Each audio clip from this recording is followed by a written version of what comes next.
Hello friends, नमस्कार। Welcome to one day exam target. आप सभी का आपके अपने चैनल वनडे एग्जाम टारगेट पर बहुत बहुत स्वागत है। फ्रेंड्स, यहाँ पर हम लोग देखेंगे पर्यावरण ईवीएस के most important one liner question. आप लोग शुरू से लास्ट तक वीडियो के साथ बने रहिएगा। काफी इंपॉर्टेंट क्वेश्चन का कलेक्शन आपको यहाँ पे देखने को मिलेगा। आप लोग लास्ट में खुद कॉमेंट करके करें बोलेंगे कि बहुत ही अच्छे और इम्पोर्टेंट क्वेश्चन है। ठीक है, वन लाइनर का मतलब है कि आपको ज़्यादा से ज़्यादा इंपॉर्टेंट क्वेश्चन अवेलेबल करवाया जाए, साथ में कम टाइम के साथ। कम टाइम लेकिन क्वेश्चन ज़्यादा। तो चलिए बिना टाइम वेस्ट किए स्टार्ट करते हैं आज के अपने इंपॉर्टेंट क्वेश्चंस को।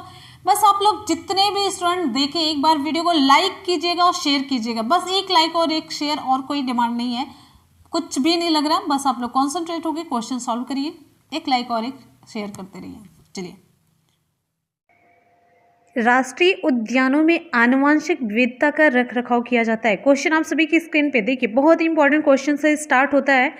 राष्ट्रीय उद्यानों में आनुवंशिक विविधता का रखरखाव किया जाता है किसके द्वारा? इन सीटू संरक्षण के द्वारा। आपको हम बता चुके इन सीटू संरक्षण क्या है, एक्स सीटू क्या है। इन सीटू यानी कि उसके प्राकृतिक आवास में ही जीव जंतुओं पेड़ पौधों को उसके प्राकृतिक आवास में ही संरक्षित किया जाना होता है, in situ conservation. Ex situ उसके प्राकृतिक परिवेश से बाहर निकाल करके। अगला क्वेश्चन है, ट्रैफिक मिशन यह सुनिश्चित करता है कि वन्य पादपों और जंतुओं के व्यापार से खतरा न हो।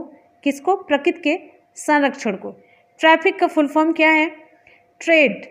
ट्रेड, आर से रिकॉर्ड, ए से analysis of flora and fauna in commerce. Traffic का फुल फॉर्म है trade, record, analysis of flora and fauna in commerce. अगले क्वेश्चन पे आते हैं। अगला क्वेश्चन है, ट्रैफिक की स्थापना वर्ष 1976 में की गई थी। यह रणनीतिक गठबंधन है किसका? WWF और IUCN का। अब आपको WWF और IUCN का फुल फॉर्म बताना है, कई बार बताया जा चुका है। अगले क्वेश्चन पे आ जाते हैं। जैव विविधता को इस प्रकार परिभाषित किया जाता है, कैसे? किसी पर्यावरण में विभिन्न प्रजातियों की श्रेणी। जैविक विविधता क्या है? बायोडाइवर्सिटी क्या है? किसी पर्यावरण में विभिन्न प्रजातियों की जितनी श्रेणियां होती हैं उतनी ज़्यादा वहाँ पे जैविक विविधता पाई जाती है। अगले क्वेश्चन पे आ जाते हैं। अगला क्वेश्चन है जैविक विविधता। अगला क्वेश्चन है, जैविक विविधता अल्फा, बीटा तथा गामा नामक श्रेणियों में विभाजित की जाती है। ये विभाजन वर्ष 1972 में किया गया था। किसके द्वारा किया गया था? देखिए, कई चीज़ें आपको यहाँ पे बता दी गई। जैव विविधता का जो वर्गीकरण है अल्फा, बीटा और गामा कैटेगरियों में, वो कब की गई? उसका विभाजन कब किया गया? 1972 में। किसके द्वारा किया गया? उत्तर आपका सही हो जाएगा, विटेकर के द्वारा किया गया। अगले क्वेश्चन पे आ जाते हैं। अगला क्वेश्चन आप सभी की स्क्रीन पे यहाँ पे देखिए, इंपॉर्टेंट क्वेश्चन है। जैव विविधता का अर्थ क्या है? बायोडाइवर्सिटी का अर्थ क्या है? एक निर्धारित क्षेत्र में विभिन्न प्रकार के पादप एवं जंतु, एक निश्चित क्षेत्र में, एक निश्चित एरिया में जो अलग अलग प्रकार के जीव जंतु पेड़ पौधे पाए जाते हैं, वो सभी जैविक विविधता कहा जाता है। जीवों में जो विविधता है, जीवों में पेड़ पौधे जीव जंतु दोनों शामिल है। अब आगे आ जाते हैं। जैव विविधता का सबसे महत्वपूर्ण पहलू क्या है? जैव विविधता का सबसे महत्वपूर्ण पहलू है पारिस्थितिकी तंत्र का निर्वहन। अगला क्वेश्चन है, आनुवंशिक जाति, समुदाय व पारितंत्र के स्तर पर विभिन्न प्रकार के कार्य करके पारिस्थितिक तंत्र का निर्वहन करती है क्या? जैव विविधता। पारिस्थितिकी तंत्र को चलाने का काम क्या करती? जैव विविधता।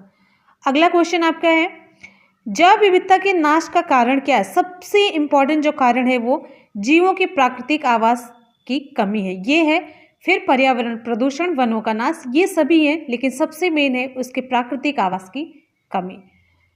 देखिए यहाँ पे जैव विविधता के ह्रास का मुख्य कारण, यहाँ पे उत्तर भी आपका वही जो हमने अभी बताया, प्राकृतिक आवासीय विनाश। ये क्वेश्चन आपके एग्जाम में पूछा गया है और ये मैंने कई बार करवाया भी है। फिर यहाँ पे आगे चलते हैं। अगला क्वेश्चन आप सभी की स्क्रीन पे, प्राकृतिक संसाधनों के दोहन तथा औद्योगिक उत्पादन एवं नगरीकरण को बढ़ावा देने के उद्देश्य से प्राकृतिक वास का विनाश किया जा रहा है। जो जीव जंतुओं के प्राकृतिक आवास है उनको नष्ट किया जा रहा है, उनको हटाया जा रहा है, पेड़ पौधों को काट लिया जा रहा है, तो उनके आवास वैसे भी खत्म हो गए। जो सर्वाधिक महत्वपूर्ण कारक है वो क्या है? जैव विविधता के ह्रास के लिए ये सभी रोल प्ले कर रहे हैं। अगला है, जैव विविधता के ह्रास के लिए सर्वाधिक महत्वपूर्ण कारक प्राकृतिक वास का विनाश, उनके प्राकृतिक वास का विनाश किया जा रहा है। क्वेश्चन अलग अलग तरीके से पूछा जा रहा है लेकिन आपका उत्तर एक ही होगा। फिर से अगला क्वेश्चन है, जैव विविधता के कम होने का मुख्य कारण आवासीय विनाश। अगले क्वेश्चन पे आते हैं, संयुक्त राष्ट्र संघ द्वारा जैव विविधता दिवस मनाया जाता है, कब मनाया जाता है? मोस्ट इंपॉर्टेंट क्वेश्चन है। संयुक्त राष्ट्र संघ द्वारा जैव विविधता दिवस 22 मई को। अगला क्वेश्चन है, भौगोलिक क्षेत्र में जैव विविधता के लिए संकट हो सकते हैं, वैश्विक तापन, ग्लोबल वार्मिंग, आवास का विखंडन, विदेशी जाति का संक्रमण। सारे आसान सी चीजें, कुछ समझाना है नहीं इसमें। जैव विविधता के लिए बड़ा खतरा किसी प्रजाति के विलोपन के लिए उत्तरदायी है, क्या क्या? बड़े आकार वाला शरीर, संकुचित निज, कर्मता, निकेत, आनुवांशिक भिन्नता की कमी। तो ये सभी कारण होते हैं किसी प्रजाति के विलोपन के लिए। इकोलॉजिकल निश किसे कहते हैं? वह प्राकृतिक परिवेश जहां जीव अपने जीवी संबंधों, ये प्राकृतिक परिवेश ऐसा जहां पे जीव अपने जीवी संबंधों और भौतिक वातावरण में रहता है, ये कहलाता है इकोलॉजिकल निश कहलाता है। ठीक है, NICHE इकोलॉजिकल निश कहलाता है। ठीक है, ecological niche is the sum of all ecological requisites and activities of a species, ये पूरा कहलाता है निश। अगले क्वेश्चन पे चलते हैं, नेक्स्ट है, किसी प्रजाति के विलोपन के लिए उत्तरदायी नहीं है, क्या है, क्या नहीं उत्तरदायी है? तो व्यापक निच, अभी यहाँ पे बताया गया, देखिए उत्तरदायी क्या है? संकुचित निच।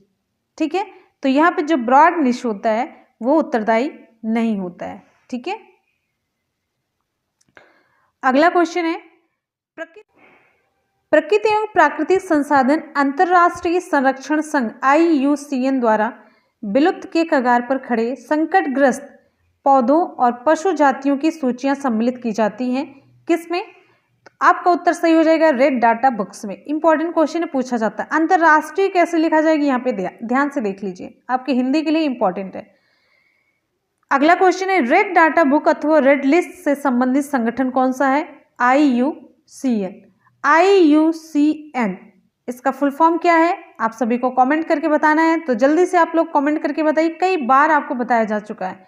अगले क्वेश्चन पे आते हैं, नेक्स्ट है, प्राणी समूह जो संकटापन्न जातियों के संवर्ग के अंतर्गत आता है, कौन कौन से? महान भारतीय सारंग, कस्तूरी मृग, लाल पांडा और एशियाई वन्य गधा, ये सभी संकटापन्न जातियों के वर्ग में रखे गए हैं। इंपॉर्टेंट है, ध्यान दीजिएगा।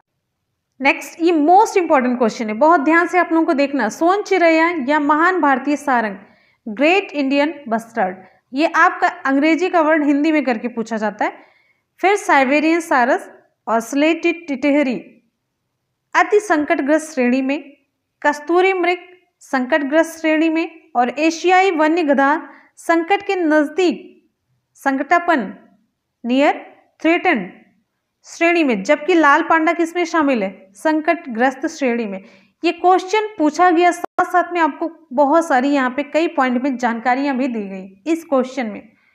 अगले क्वेश्चन पे चलते हैं, नेक्स्ट यहाँ पे देखिए, golden oriole, great Indian bustard, Indian fantail pigeon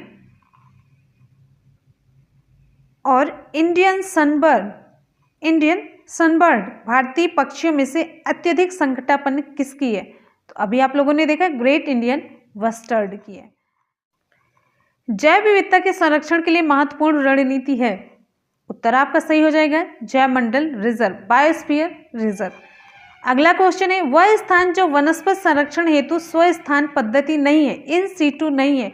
आपको मैंने जब नोट्स अवेलेबल करवाया था तब आपको बताया था वनस्पति उद्यान, आपको ध्यान देना है, वानस्पतिक उद्यान, बोटेनिकल गार्डन, ये इन सीटू कंजर्वेशन नहीं है, ये एक्स सीटू कंजर्वेशन में आता है। एक्स सीटू कंजर्वेशन कैसे लिखा जाएगा, यहाँ पे ध्यान से देख लीजिए, ex situ conservation. Ex situ conservation में जो उसके प्राकृतिक आवास में संरक्षित नहीं किया जाता, इन सीटू में उसी के प्राकृतिक आवास में संरक्षित करना इन सीटू कहलाता है। जैसे नेशनल पार्क इन सीटू है। क्रायो बैंक, एक्स सीटू संरक्षण के लिए जो गैस सामान्यतः प्रयोग होती है वह कौन सी है? उत्तर आपका हो जाएगा nitrogen gas, ex situ conservation के लिए प्रयुक्त होने वाली गैस है। इंपॉर्टेंट क्वेश्चन है। अगला क्वेश्चन है, वनस्पतियों एवं जानवरों की विलुप्त प्राय प्रजातियों का संरक्षण उनके प्राकृतिक आवास से पृथक किया जाता है, किसके द्वारा? एक सीटू संरक्षण के द्वारा। फिर अगला इंपॉर्टेंट क्वेश्चन आप सभी की स्क्रीन पे, सर्वाधिक जैव विविधता पाई जाती है कहाँ पर? उष्णकटिबंधीय वर्षा वनों में सर्वाधिक जैव विविधता पाई जाती है। अगला क्वेश्चन है, उष्णकटिबंधीय वर्षा वनों का विस्तार कितना है?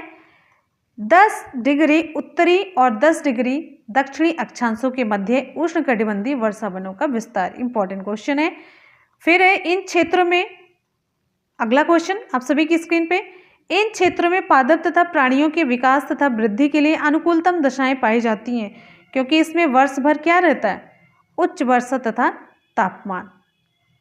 अगला क्वेश्चन आप सभी की स्क्रीन पे, किसी निश्चित भौगोलिक क्षेत्र में पाए जाने वाले जीवों की संख्या तथा उनकी विविधता को क्या कहा जाता है? जैव विविधता कहते हैं। अगले क्वेश्चन पे आते हैं। नेक्स्ट है, सर्वाधिक जैव विविधता पाई जाती है किस वन बायोम में? तो उत्तर आपका हो जाएगा उष्णकटिबंधीय वर्षा वन बायोम में सर्वाधिक जैव विविधता पाई जाती है। अगला क्वेश्चन है, प्राणियों और पादपों की जातियों में सर्वाधिक विविधता कहाँ पे मिलती है? उत्तर आपका हो जाएगा उष्णकटिबंध के आर्द्र वनों में। उष्णकटिबंध के आर्द्र वनों में पादप और प्राणियों की जातियों में अधिकतम विविधता मिलती है। अगला क्वेश्चन है, जैव विविधता में परिवर्तन होता है क्योंकि यह, जैव विविधता में परिवर्तन होता है क्योंकि यह भूमध्य रेखा की तरफ बढ़ती है। जैव विविधता में परिवर्तन होता है क्योंकि यह भूमध्य रेखा की तरफ क्या होती है? बढ़ती जाती है। अगला क्वेश्चन है, सर्वाधिक जैव विविधता कहाँ पे मिलती है? उष्णकटिबंधीय क्षेत्रों में। सारे जितने क्वेश्चंस आप लोग देख रहे हैं सभी सिलेक्टेड और मोस्ट इंपॉर्टेंट क्वेश्चन है, तो आप लोग लाइक और शेयर में बिल्कुल कंजूसी नहीं करेंगे। हम आपके लिए अगर इतनी मेहनत कर सकते हैं, इतनी इंपॉर्टेंट क्वेश्चंस का कलेक्शन आप लोगों तक पहुंचा सकते हैं, तो आप लोग एक लाइक करने में इतनी कंजूसी क्यों करते हैं? ऑनेस्टी के साथ, ईमानदारी के साथ एक लाइक और एक शेयर किया करिए, जिससे कि आप सभी का फायदा हो, मेरा भी मोटिवेशन होता रहे, कॉन्फिडेंस बढ़ता रहे और बूस्टर की तरह काम करता है। आपका लाइक और आप शेयर करते रहेंगे तो मुझे खुशी होगी, सभी तक ये चैनल पहुंचेगा, अगर आप लोग थोड़ा सा भी सपोर्ट करना चाहते हैं तो। ठीक है, अगले क्वेश्चन पे आ जाते हैं। अगला क्वेश्चन है,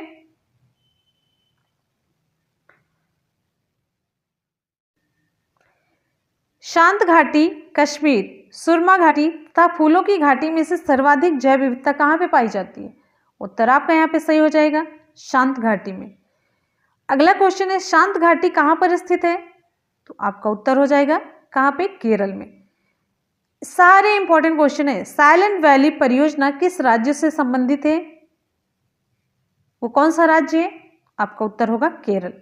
फूलों की घाटी कहाँ पर अवस्थित है? आपके एग्जाम में क्वेश्चन पूछा जाता है, उत्तराखंड में पूछा भी गया है।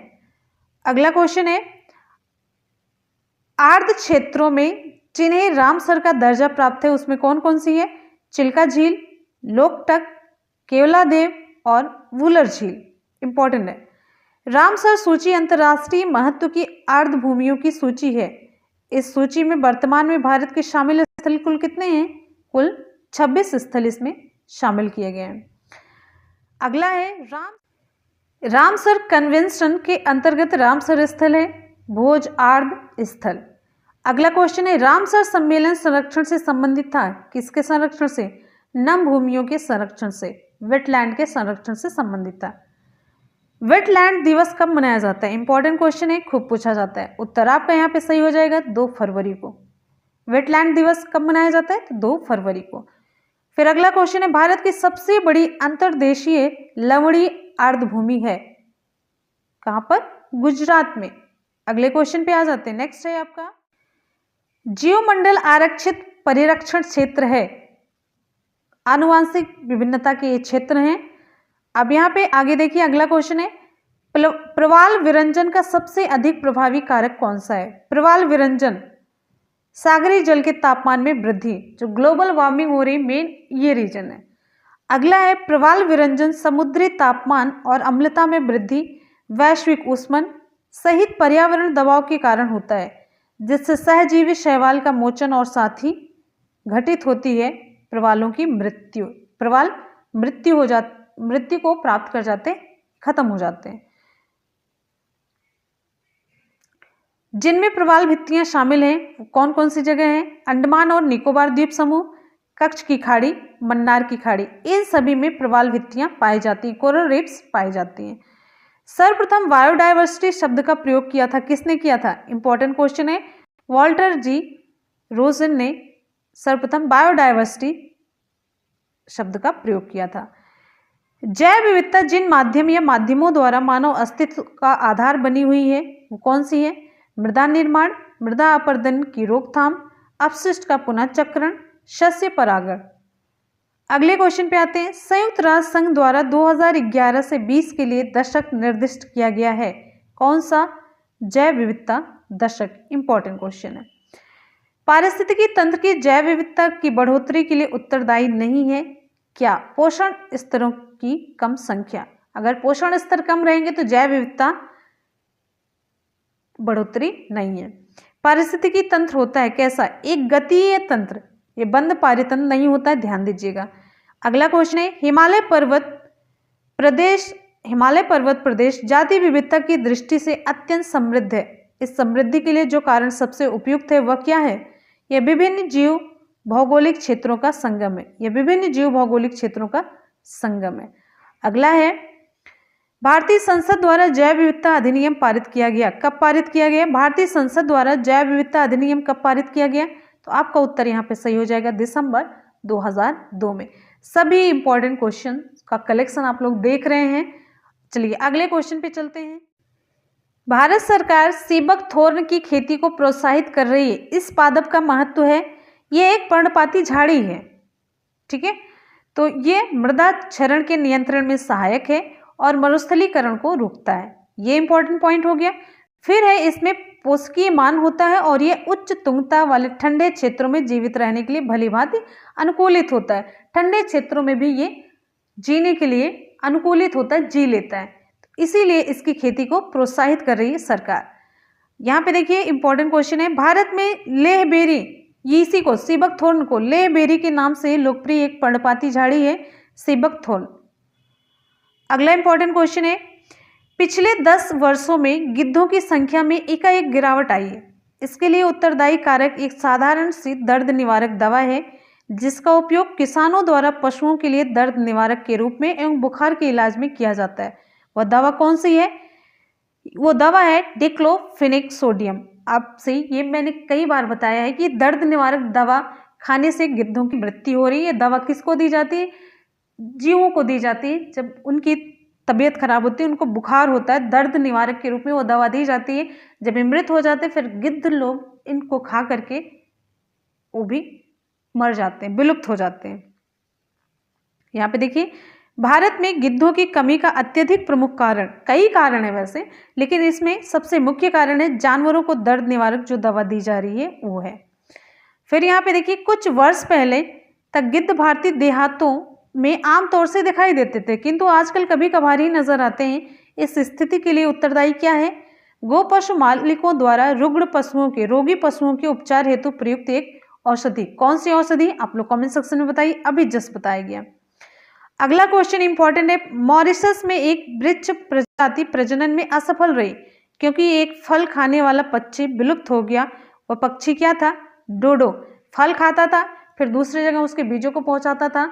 इस तरीके से पौधों की क्या होती थी? वृद्धि होती थी, दूसरा पौधा उगता था। तो ये प्रजाति प्रजनन में असफल हो गई। यह एक समुद्री स्तनधारी है और घास खाने की इनकी आदत के कारण इन्हें समुद्री गाय, सी काउ भी कहा जाता है। किसे? ड्यूगोंग को। ध्यान दीजिएगा, इंपॉर्टेंट है। जिन 3 मानकों के आधार पर पश्चिमी घाट, श्रीलंका एवं इंडो बर्मा क्षेत्रों को जैव विविधता के प्रखर स्थलों, हॉट स्पॉट्स के रूप में मान्यता प्राप्त हुई है, वे कौन कौन से, किसके कारण से इन्हें हॉट स्पॉट की मान्यता मिली हुई है? जाति बहुतायतता, यहाँ पे स्पीसीज बहुत हैं, डिफरेंट काइंड के। स्पीसीज रिचनेस, स्थानिकता और आशंका बोध।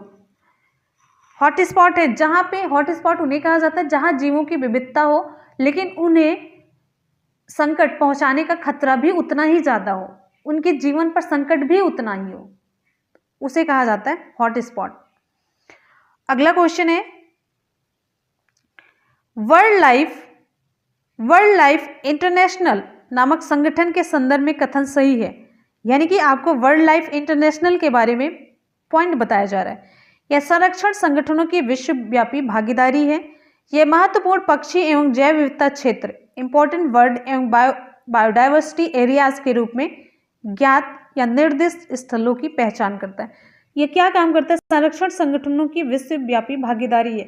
ये संगठन जो संरक्षण करते हैं उनमें ये सहयोग करते हैं, सपोर्ट करते हैं, और ये महत्वपूर्ण पक्षी और जैव विविधता क्षेत्र के रूप में जो स्थल है उसकी पहचान करते हैं। अगला इंपॉर्टेंट क्वेश्चन है, जैव विविधता हॉटस्पॉट की संकल्पना दी गई थी किसके द्वारा? ये ब्रिटिश पर्यावरणविद थे। कौन? नॉर्मन वायर्स, इनके द्वारा। अगला क्वेश्चन है, जैव सुरक्षा पर कार्टाजेना उपसंधि प्रोटोकॉल के पक्षकारों की प्रथम बैठक यमओपी 23 से 27 फरवरी 2004 के मध्य कहां पर संपन्न हुई थी? तो उत्तर आपका हो जाएगा मलेशिया की राजधानी कुआलालंपुर में।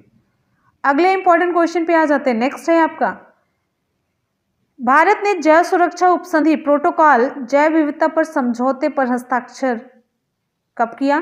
23 जनवरी 2001 को। अगला इंपॉर्टेंट क्वेश्चन है, जैव सुरक्षा उपसंधि प्रोटोकॉल संबंध है किससे? आनुवांशिक रूपांतरित जीवों से। नेक्स्ट इंपॉर्टेंट क्वेश्चन, जैव सुरक्षा उपसंधि या जैव विविधता पर समझौते का सदस्य नहीं रहा। कौन? संयुक्त राज्य अमेरिका। अगले क्वेश्चन पे आ जाते हैं हम लोग, जैव सुरक्षा या बायोसेफ्टी का कार्टाजेना प्रोटोकॉल कार्यान्वित करता है कौन? पर्यावरण एवं वन मंत्रालय। इंपॉर्टेंट पॉइंट था, इंपॉर्टेंट क्वेश्चन था। फ्रेंड्स, आप सभी लोग वीडियो को एक बार लाइक कर दीजिए। जितने भी स्टूडेंट हमारे देख रहे हैं फटाफट से आप सभी लोग वीडियो को लाइक करिए एक बार। वेरी गुड, बहुत बढ़िया। चलिए अगले क्वेश्चन पे आ जाते हैं। अगला क्वेश्चन है, ये रहा लास्ट में आज का सवाल आप सभी के लिए। आज का सवाल है, संयुक्त राष्ट्र संघ द्वारा जैव विविधता दिवस मनाया जाता है, कब मनाया जाता है? अगर आप लोगों ने पूरी वीडियो अच्छे से देखी होगी तो आप लोग जल्दी से रिप्लाई कर पाएंगे। काफी इंपॉर्टेंट क्वेश्चन है, खूब पूछा जाता है। 12 मार्च, 22 मई, 14 दिसंबर, कोई नहीं विकल्प यहाँ पे हमारा कौन सा सही होगा? आप लोग कमेंट सेक्शन में फटाफट से रिप्लाई करिए और पूरे एनर्जी के साथ, जोश के साथ, जुनून के साथ आप लोग पढ़ाई को कंटिन्यू रखिए। अगर one day exam target channel के साथ जुड़े हैं तो आप में ये एनर्जी लेवल होना चाहिए, ठीक है? तो पढ़ते रहिए, मेहनत करते रहिए, सफलता जरूर मिलेगी। इसी के साथ ही मिलते हैं फिर नेक्स्ट वीडियो में। तब तक के लिए goodbye and take care. Thank you so much, love you all, bye bye, thank you.